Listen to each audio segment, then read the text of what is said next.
Hello, subscribers. Hi, subscribers. Hello, viewers. Hi, viewers. Me again. Another beautiful day. Hope your five senses work. Health and strength is good or excellent. Yep. All right. Now, what I got for you guys? Oh, for you Linux users. You know, we got Linux, we got Steam, and of course we got Linux Mint. Listen to this. It says here a majority of game developers. This article is from WCCF Tech. It says a majority of game developers believe Steam has a monopoly on PC distribution. Really? All right. Let's see what they're talking about here.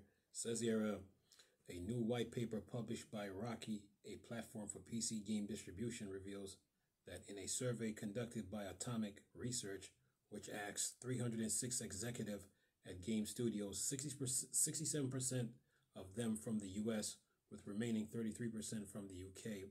72% of our respondents believe that Steam has a monopoly on PC game distribution. Really? All right. Says here, but just because these respondents believe that Steam is a monopoly, is it actually a monopoly? As Circana senior executive Matt Piscatella and Rocky in its paper titled "The State of PC Game Distribution" points out, not exactly, but there is an argument to be made. Another day of Steam, you know. It's like, okay, if Nintendo is in trouble, they're gonna hate on Steam. But anyway, it says here, platforms like GOG, itch.io, and the Epic Game Store do offer an alternative to PC game distribution. Rocky Reports reads, but there's a good case to be made that Steam exists as an effective monopoly. It says here, Rocky points out that of those surveyed, 40% have distributed a game on the Epic Game Store and on the Xbox PC Store, while only 10% have distributed their games on GOG and 8% on itch.io. There are also other ways to get your games in the hands of players, with e-stores and marketplaces like Humble and Fanatical playing a part, but not all of those surveyed look at these market as a positive. Says here, nearly a quarter of those surveys sees marketplaces and e-stores as a part of the gray market. They see them as a loss of control and a loss of revenue. That's not necessarily the case. And as Rocky points out, e-stores and marketplace like Humble and Fanatical could be a part of the solution to the reliance on Steam that these surveys developers dislike. Says lack of clarity around what constitutes the gray market and the mistakes that can unleash its forces could signal a missed opportunity for many PC game developers. If developers avoid e-stores and marketplace because of a belief that they themselves constitute a gray market, then revenues opportunities are missed. Says here, many fear that in using e-stores and marketplace, they will inevitably see some key falls into the hands of the gray market sellers, in turn exposing them to the aforementioned risk of regional pricing manipulation. But this is not true. Says here, so is the solution to turn more to other stores, not Steam? Using e-stores and marketplace more effectively for some probably, but discoverability, oversaturation of free-to-play games and subscription service all play their own roles in the struggles that developers face to simply sell their games. And it says here, any developers or publishers that enters the alternative distribution space will want to maintain control over distribution pricing and game values always, avoiding the pitfalls of the gray market. The path to opportunity isn't without its challenge, but with a firm, effective strategy in place, you may find new audience and increase revenue. And that's the end of the article. This article is on WCCF Tech. Of course, I mean, Steam, you got to have competition in the market, you know. You got to have competition in the market. Besides Steam, there's Humble, Fanatical, GameXplain, Games Planet, Green Man Gaming, GOG, Epic. Of course, there's PlayStation, there's Xbox, there's Nintendo. So look like Sounds like a jealousy and envy case. That's what I'm getting from this. From because the gray market. Nah, so to me this is all made up though, just to take a shot at Steam. But but Steam give developers. I mean they improve their guidelines. They take feedbacks. They give you good deals. They got their festivity deals, and all those other stores can play their part in it. They don't stop them. Then they got you got the weekend PC deals. They don't stop those stores from participating. And of course, those seasonal deals: spring, summer, autumn, winter, and of course, the lunar sale. And of course, there's Black Friday and Cyber Monday. So the developers got choices. This person looks like they just they don't like Steam being in the number one spot. Anyway, what do we got here? What else we got here? Let's see here. There's another article here from Tech for Gamers here. I was trying to get a hold of this. And by the way, GTA 6 is coming out in November. GTA 6 is coming out in November. Just want to let you know. All right. Anyway, what else we got here? On the gaming news, got to keep you Linux folks up to date, Yeah. Got you guys covered, man. All right, now there was one more article here that I got to pull up. See if I can get it here. Where are you? Okay, we got that 72%. There was another one. We got that 72%. There was one more. Yeah. There's another one. I know I've seen it. It's got to be here. Come out, wherever you are. Okay. Let's see here. Okay, not that one. There was one more. I know you're here. It's got to be here. Nope. Not here. Still looking. I know NeoWin has one on Linux Mint, but there was one on Tech for Gamers that I had seen that I needed to jump on. If I can find it. Yeah. Come on now, you got to be here. There was 3 articles. Here we go. Here we go. Another attack on Steam. Listen to this. DayZ creator slams Valve for loot box gambling, says the company doesn't get nearly enough criticism. Says here, let's see if I can get there. Says here, I am honestly disgusted with gambling mechanics in video games. They're talking about gambling mechanics in video games. All right. Let's see what they're talking about here. Says here, gotta get it. Where are you? Oh, here we go. Here we go. It says Gabe Newell and Valve are often hailed as the best in the industry. It says here for providing high quality games, a great platform, and good deals. It says here, however, all that glitter is not gold, and the company has been called out for its monetization policies. DayZ creator has slammed Valve for its gambling related monetization methods in video games. He said this is something the company doesn't get enough criticism for, and he's disgusted by these mechanics in video games. Said why it matters. This isn't the first time anyone has called out the company. They have more often than not been criticized for gambling like mechanics, loot boxes, and for exploiting their player base. Says here, speaking to Eurogamer, Dean Hall expressed his disgust with Valve monetization policy. He said it has no place in gaming, and that if developers doesn't have any issues with it, they should release the data for people to study. Says Hall comment reflects the loot box found in Counter-Strike 2. Loot box. Does Electronic Arts ring a bell? Anybody? Star Wars Battlefront 2? Just saying. Can't forget that. But anyway, says here, The market has become a global phenomenon with worth billions of dollars. Its recent crash in value even led to mental issues with those invested in it.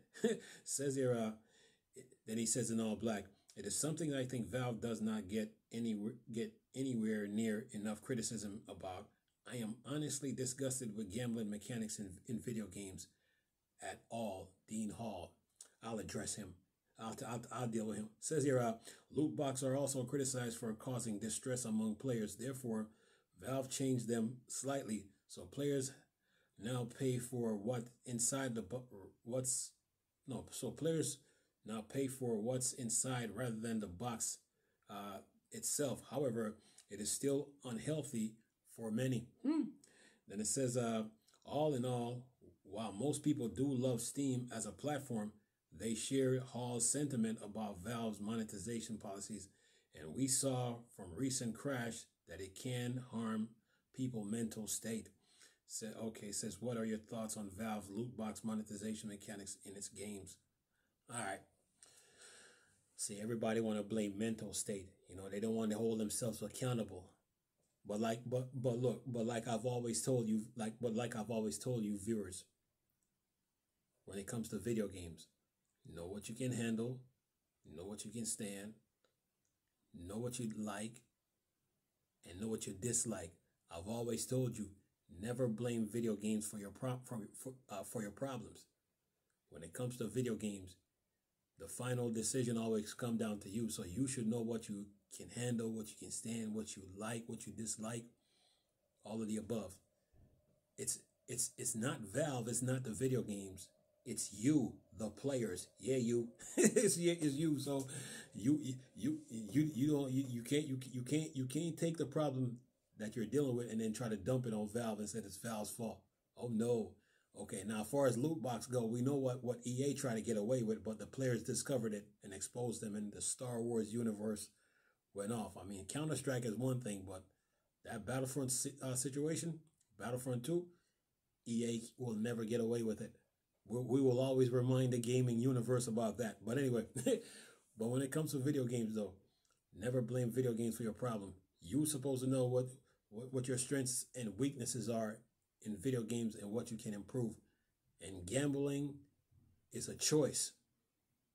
Gambling is a choice. It ain't your mental state, it's a choice. Should you do it or not do it? Should you go left or should you go right?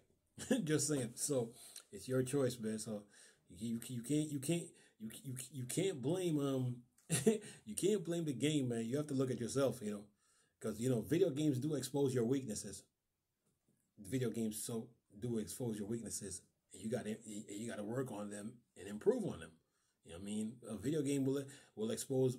We'll know if you're a sociable person, if you're not, if you're standoffish, if you like to be in groups, if you like to be by yourself.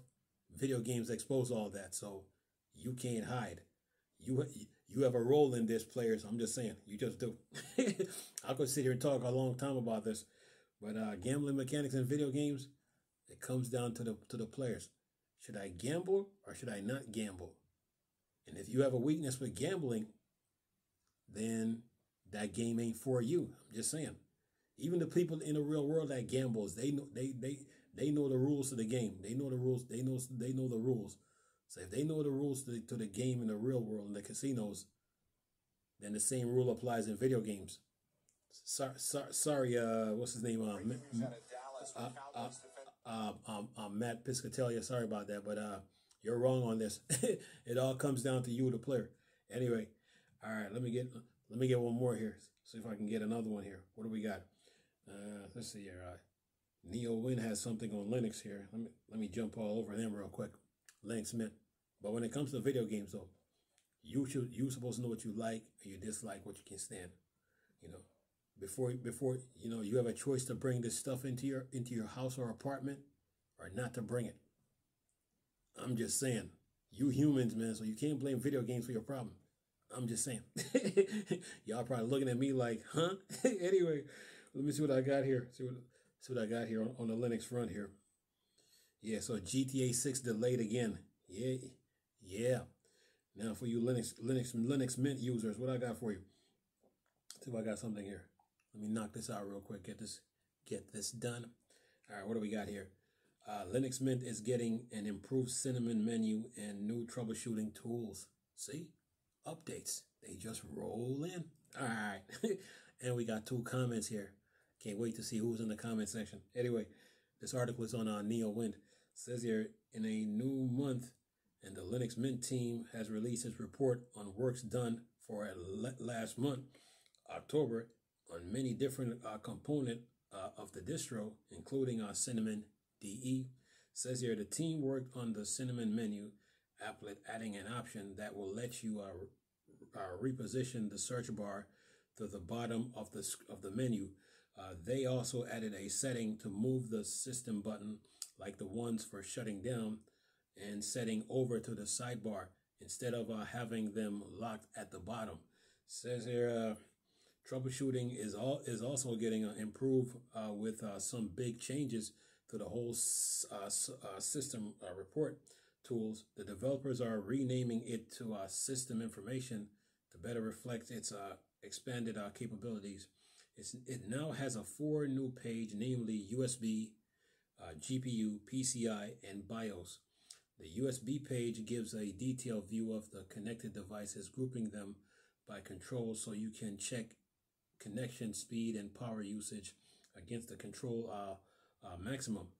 And then it says the GPU page show information on your graphics card and its hardware acceleration support, while the PCI page lists internals component with their PCI IDs and the driver they use. Finally, the BIOS page provides specifics on your motherboard BIOS version and whether you are using a secure boot. And BIOS stands for Basic Input Output Systems. BIOS, Basic Input Output System. Just saying. Anyway, says your Linux Mint team also announced that Linux Mint Debian edition LMDE 6 will reach its end of life next year on January 1st, 2026. At that date, the release will no longer get security or bug fixes update for users on the 64-bit version. An upgrade path to LMDE is available.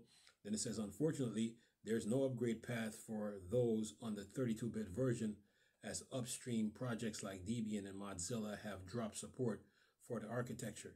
LMDE 6 ships almost 3 years ago in late 2023, bringing features like the Linux kernel 6.1 and Pipewire as the default sound server from its Debian 12 database. Then it says other changes in the latest report includes a new utility called System Administration.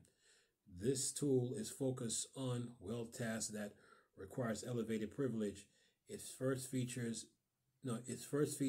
is a boot menu page where you can toggle the visibility of the grub menu, set its timeout, or add kernel boot parameters for hardware debugging. And then it says the team also started a project named XSI. It's called XApp Symbolic Icons to fix a problem where Adwaita icon theme stopped supporting application outside of Genome, and it says which cause missing icons in Cinnamon.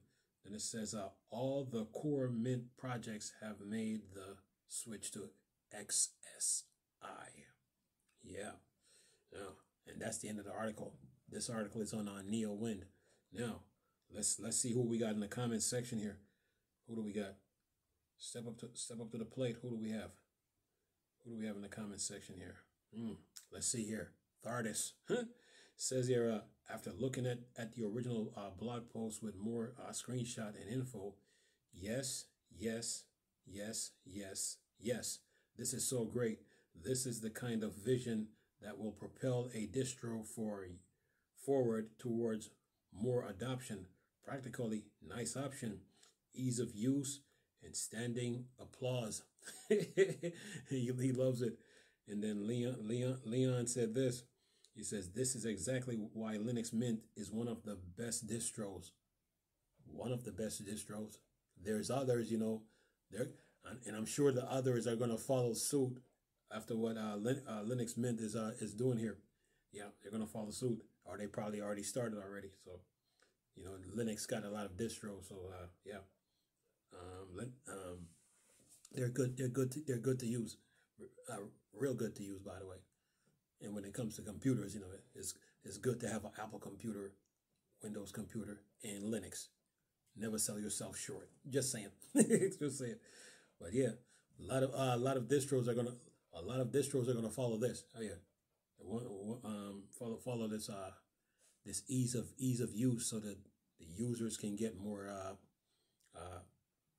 user friendly with it, and get to learn how stuff works. You know, so yeah, social media technology, man, gotta love it. So yeah, Linux Mint is updating, and I'm sure Ubuntu is doing the same thing too.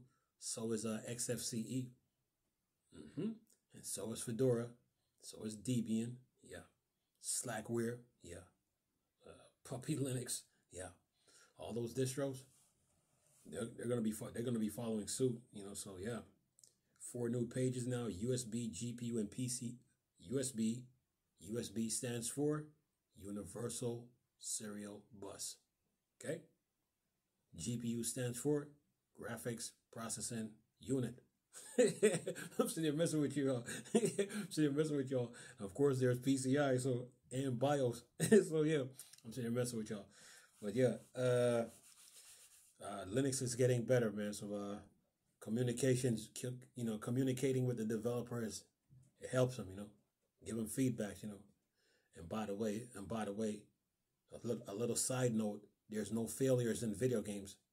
Just saying, there's no failures in video games. You know, you're looking at me like, huh? There's no failures in video games, man. Anyway, a video game never failed. The real question is this: how committed are you to the project? And remember, I told you, social media exposed the developers. They can't hide anymore.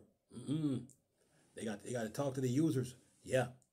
And no AI can't save you. Anyway, I'm sitting there joking. But look, Linux Mint, yeah, nice little update. So that should hold you guys for now. So you Linux nerds, whiz, geeks, gurus, experts, you guys are good for now. So got you guys covered news-wise. Anyway, but I keep you guys in the loop and keep you up to date. Anyway, hope you guys enjoyed the video. Thanks for watching. Like, dislike, thumbs up, thumbs down, comment. You know the usual. Anyway, see you guys next time. Bye for now.